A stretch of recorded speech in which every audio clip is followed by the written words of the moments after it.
Bismillahirrahmanirrahim. Assalamualaikum warahmatullahi wabarakatuh. Waalaikumsalam warahmatullahi wabarakatuh.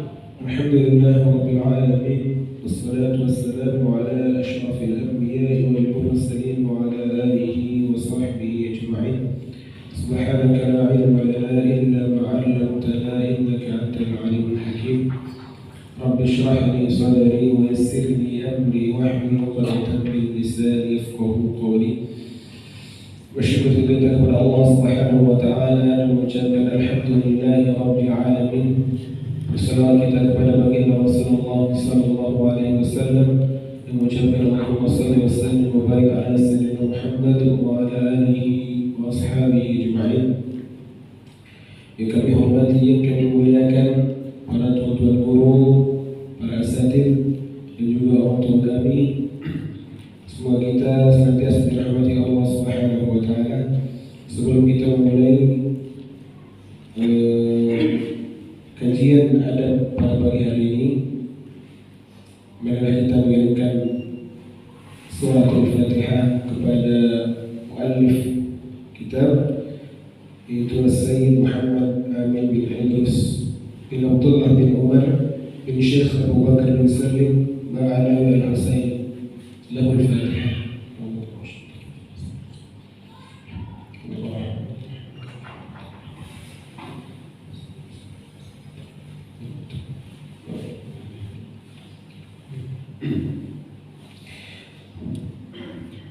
Pagi hari ini insyaallah kita akan membahas tentang di minggu kemarin kita membahas tentang adab bertamu, maka minggu ini pagi hari ini kita membahas tentang adab menerima tamu. Dari mana sebenarnya adab-adab dalam Islam itu memuliakan tamu? Karena tamu ini dalam Islam itu sangat dimuliakan. Sebagaimana Rasul bersabda, "Man kana yu'minu billahi wal yawmil akhir falyukrim dhaifahu." Barang siapa yang beriman kepada Allah dan hari akhir, maka muliakanlah tamunya. Itu adalah sabda Rasulullah SAW. Dan di antara adab-adab tatkala menerima tamu yang pertama adalah mempersilahkannya duduk. Ya. Mempersilahkan si tamu duduk. Jadi ketika tamu datang, jangan dibiarkan berdiri, Pak. Ya, adabnya kita persilahkan duduk. Jangan sampai si tamu merasa tidak enak hati. Makanya dipersilahkan duduk. Di mana tempat duduknya? Duduk. Dan menentukan tempat duduk untuk tamu. Sebagaimana bersabda oleh Rasulullah SAW, "La yu'ammanna ar-rajulu rajulan fi sultanihi wa la yaq'udu fi baitihi 'ala takrimati illa bi'izni." Artinya tidak dibenarkan bagi seseorang untuk menjadi imam atas pemilik rumahnya dan duduk di rumahnya atas kehormatan kecuali izin tuannya. Maksudnya tidak dibenarkan seseorang itu duduk sebelum diperintahkan. Tidak boleh menjadi berkuasa, tidak boleh berkuasa atas rumah orang lain. Jadi ketika seorang tamu itu masuk ke rumahnya, tidak boleh duduk sembarangan, kecuali sudah ditentukan oleh si pemilik rumah. Nah, itu adabnya. Jadi kalau sudah ditentukan oleh pemilik rumah, silakan duduk misalnya. Silakan duduk Pak di kursi apa, di sofa misalnya. Nah, itu baru boleh duduk. Itu adabnya. Bukan menjadi berarti haram ya. Haram kalau duduk nanti haram berdosa juga.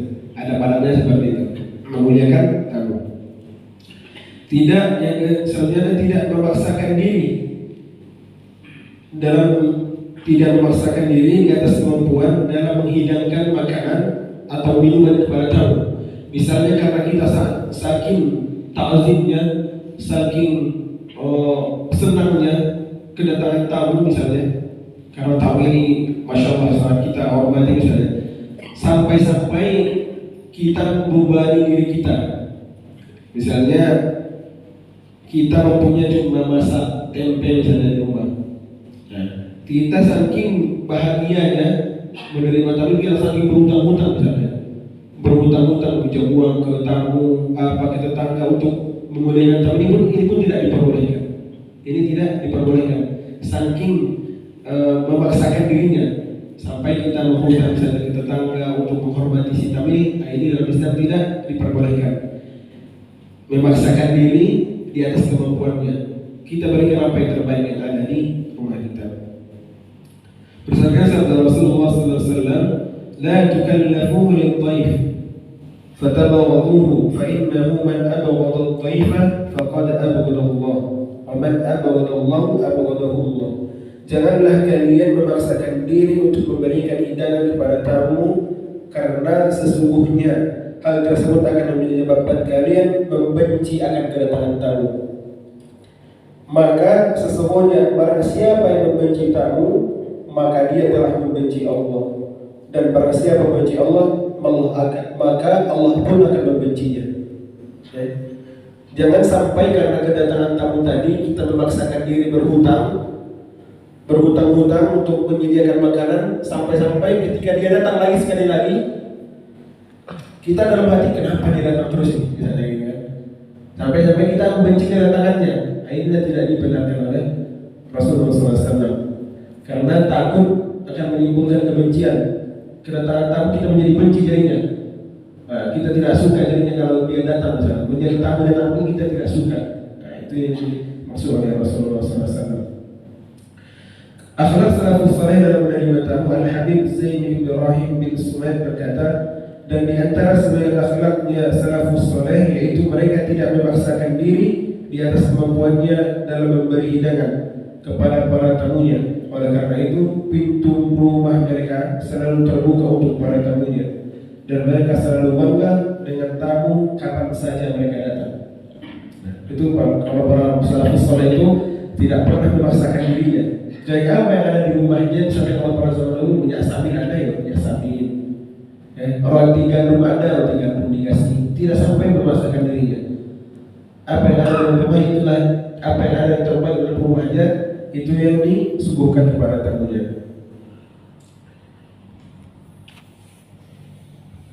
Dan selanjutnya adalah mempersilahkan kepada tamu untuk menjamu atau memakan hidangan yang telah disajikan.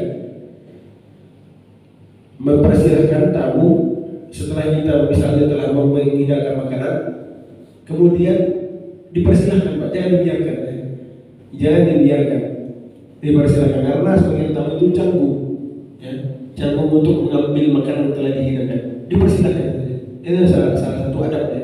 Dipersilahkan memakan, silakan Pak, silakan untuk dimakan, misalnya seperti itu ya.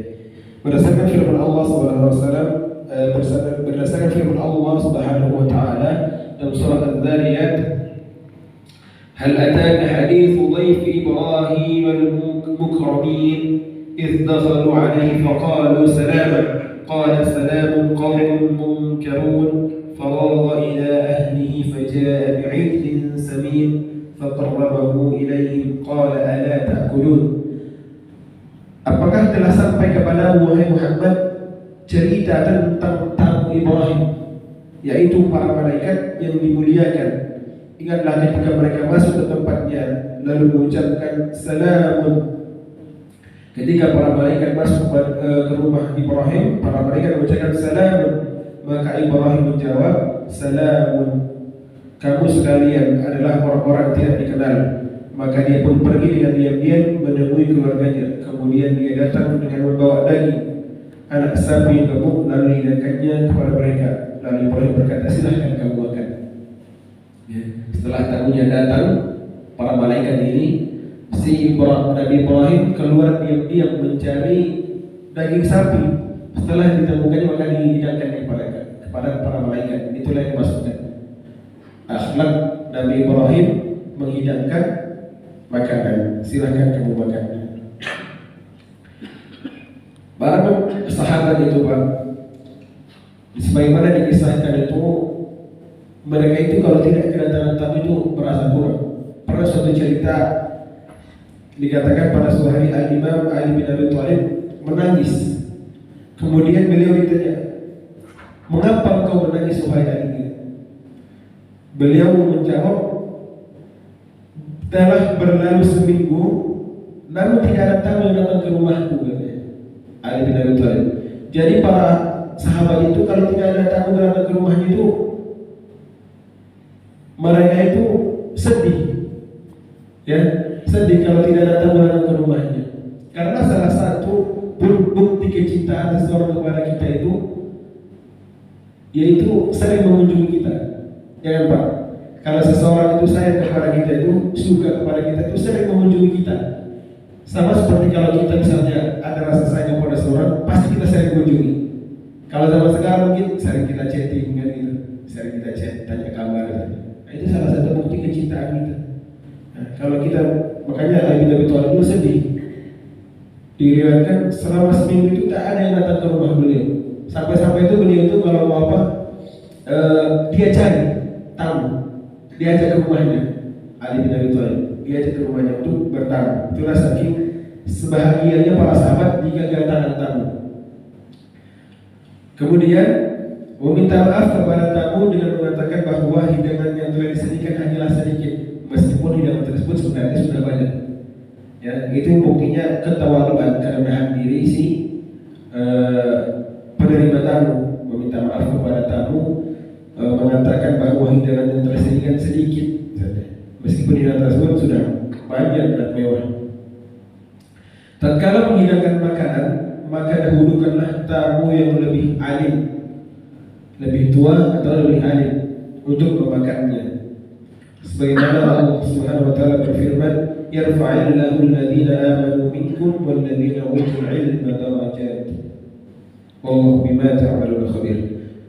Allah telah meninggikan orang-orang yang beriman di antara kalian dan orang-orang yang diberi ilmu pengetahuan dengan beberapa derajat, dan Allah Maha mengetahui atas apa yang kalian kerjakan. Ketika memberi makanan, kita dahulukan terlebih dahulu orang alim yang memakannya, misalnya para ulama, para asatidz, kita persilahkan mereka dulu yang mencicipinya terlebih dahulu. Itu bukti ikram kita, memuliakan para aulia Allah, ya, para aulia Allah. Kemudian menemani tamu sampai pintu luar rumah ketika izin akan pulang, ya. Menemani tamu ketika akan dia pulang sampai pintu luar, ditemani sampai pintu luar, ya. Jangan sampai si tamu itu merasa tidak dihormati, ya. Ditemani sampai pintu luar. Itu bukti kita menghormati tamu. Sebagaimana disabdakan oleh Rasulullah SAW, "Inna minas sunnah an yakhruja ar-rajulu ma'a dhayfi ila babid dar."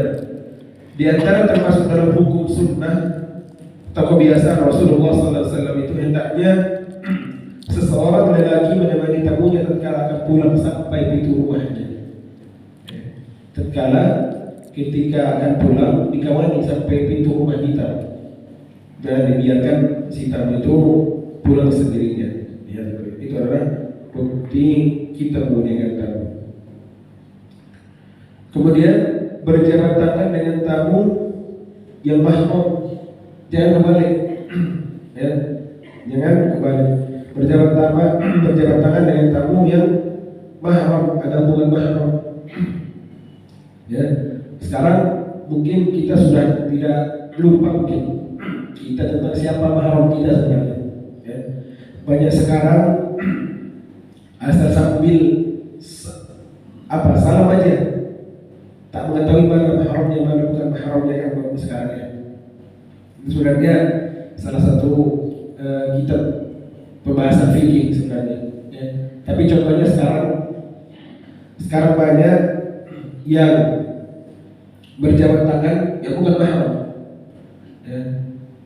Dikatakan oleh Rasulullah SAW ditusuk dengan jarum yang dipanaskan dari api neraka, ditusukkan kepada ubun-ubunnya, itu lebih baik kepada dia daripada dia menyentuh tangan yang bukan mahramnya.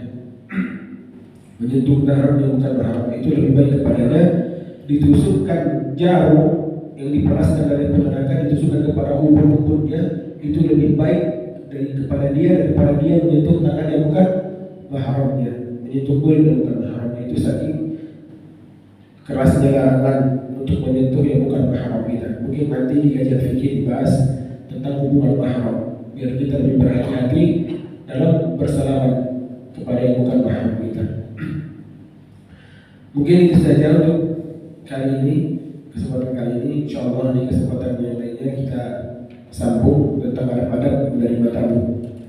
Mungkin itu saja yang dapat kami sampaikan dan Tanya dulu. eh, Jadi kalau bersama coba gimana Pak? kita ke pesta, Iya. kita ada berjalan bikin apa harus kita sebenarnya? Ya, begini Pak ya.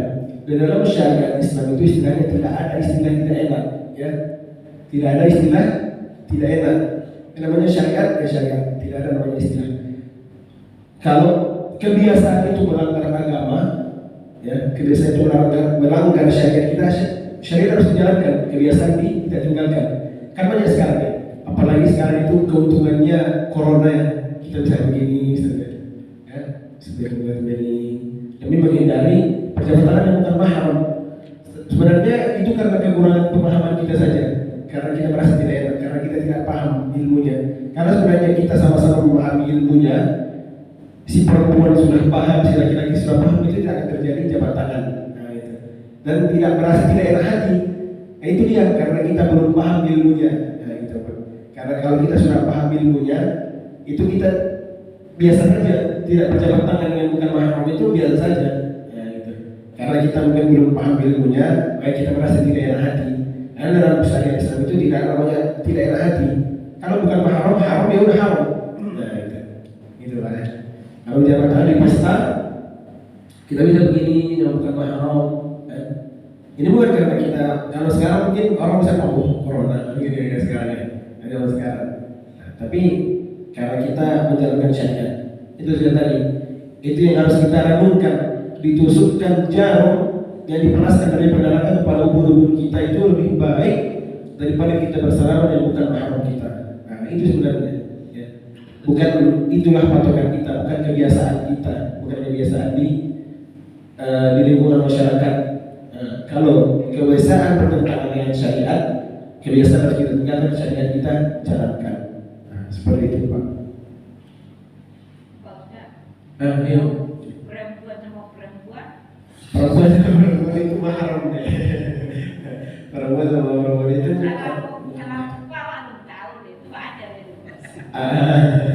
Jadi perempuan dengan perempuan itu mahram, sesama jenis itu mahram ya. Laki-laki dengan laki-laki, perempuan dan perempuan itu mahram. Jadi halal bersentuhan. Nah, gitu. Tidak, salah muka mengetahui dari wasul masalah itu kalau kamu ada pokok lagi tidak bisa mengerti. Apa ada jauh itu selama mama ada tahu. Oh iya, jadi itu deh ya. Jadi persentuhan perempuan dengan perempuan itu tak apa-apa, tidak membatalkan wudhu. Nah, jadi istilahnya tidak membatalkan wudhu. Laki-laki dengan laki-laki bersentuhan, bersalaman, gitu ya, sholat. Perempuan setelah selesai sholat bersalaman, cipika-cipiki saja, tak membatalkan wudhu. Nah, gitu. Selama ini kan dia, ibu ini kan nggak tahu dia hukumnya. Sebelumnya. Sentuhan dengan bukan mahram itu ya. tidak tahu hukumnya. Ya. Seseorang tidak tahu hukumnya tidak dibebani hukum. Nah, itu. Seseorang yang misalnya dia tidak tahu bahwa memakan babi itu misalnya haram ya, tidak tahu hukumnya misalnya. Nah, dia tidak terkena hukum karena dia tidak tahu hukumnya gitu. Kecuali dia sudah dijelaskan hukumnya, dia masih dijalankan, itu baru dia terkena hukum. Nah, gitu. Misalnya kayak mencuri, dia nggak tahu hukum mencuri itu di Indonesia itu, misalnya kayak penjara, dia tetap mencuri karena dia nggak tahu tadi kan. Nah, gitu. Nah, tapi ini dia sudah tahu hukumnya kalau mencuri ini yang dibicarakan misalnya. Nah, dia tetap mencuri, dia tetap kena hukuman. Nah, gitu. Istilahnya seperti itu deh. Itu deh. Gitu. Jadi seorang yang tidak tahu hukumnya tidak dibebani hukum. Ya. Kita tidak tahu misalnya kalau sholat wajib itu 5 waktu. Yang kita tahu sholat itu ya sholat. Nah, gitu. Kita nggak tahu sholat ada sholat wajib, ada sholat sunnah. Nah, itu nggak tahu. Tapi sholat, kalau sholat kita sholat, kita tidak tahu hukumnya itu wajibkah, sunnahkah. Nah, ketika dia tidak sholat, dia tidak tahu pembagiannya wajib, sunnah, tidak tahu. Berarti orang sholat dia sholat. Nah, jadi dia tidak dibebani hukum. Dia tidak dibebani hukum. Ketika tidak sampai hukum kepadanya, maka dia tidak dikenakan sanksi hukuman. Nah, itu. Ada lagi Pak Bu yang kurang jelas? Mungkin ada kesalahan dari penyampaian saya, mungkin bisa ditanyakan kepada tuan-tuan guru kita yang lebih alim, yang lebih tahu mungkin dari kita. Nah, Ini saja yang kami sampaikan. Subhanakallahumma wa bihamdika asyhadu an la ilaha illa anta astaghfiruka wa atubu ilaik. Assalamualaikum warahmatullahi wabarakatuh.